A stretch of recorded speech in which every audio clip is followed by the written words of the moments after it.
So it was my first area, and it was with my second companion.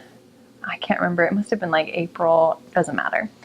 But there was one day, it was a Sunday, and it was just cloudy and awful as we were coming out of church. And I feel like it'd been nice that morning. So it was kind of out of nowhere, suddenly this horrific thunderstorm.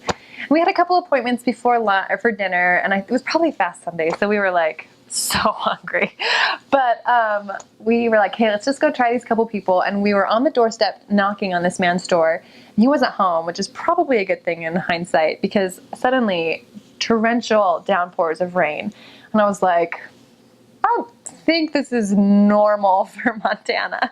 And I was like, I am the biggest scaredy cat of bad weather. Like, it is my biggest fear. Like, even like strong wind, I'm like, oh no. Like, I get so scared.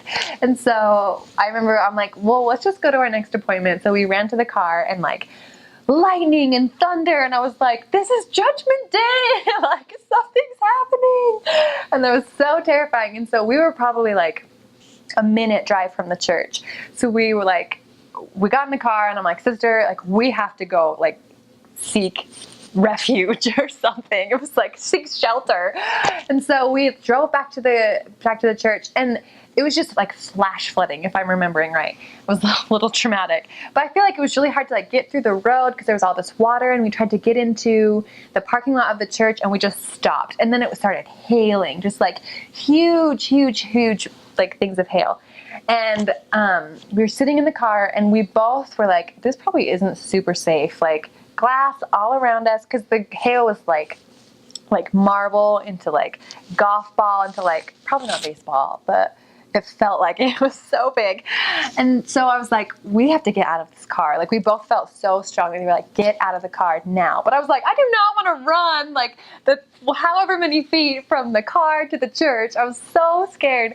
And so, but we felt so strongly that we had to get out of the car. So we ran out of the car, and there was like lightning and thunder. And I was just like, dear Heavenly Father, like, please keep us safe. It was so terrifying. So we like knock on the door. The one door that we go to was like completely metal. And I was like, oh my gosh, we're not very smart, but it's fine. So we're like trying to get in, and all of the doors are locked.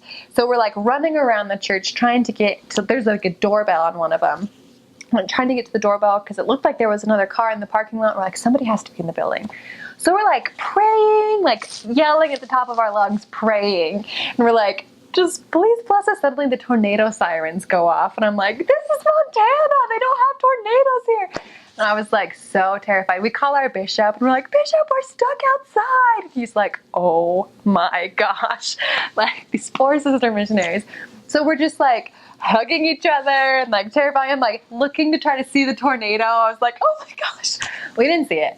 Because suddenly, actually, the member that we lived with at the time like drove like a white knight, and he's like, sisters, get in the car. And so we're like running to the car, and we get in. And I was like almost crying and like so traumatized. And we go, and like we get back home, and we get all dried off, and there's just water everywhere. And then we go back to our car the next day, and I'm so grateful for the Spirit, because the back windshield, or no, it was that night.